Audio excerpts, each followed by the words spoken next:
Ordinarily, presidents and president-elects don't give family members major jobs in their administration. But this time it's a Trump presidency we're talking about.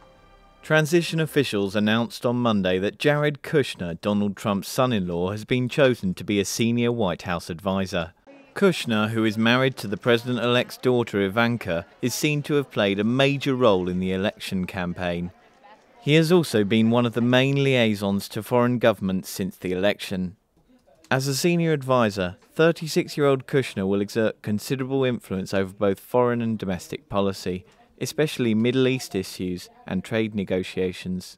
His eligibility could be challenged by a 1967 law that's designed to prevent government officials from hiring relatives.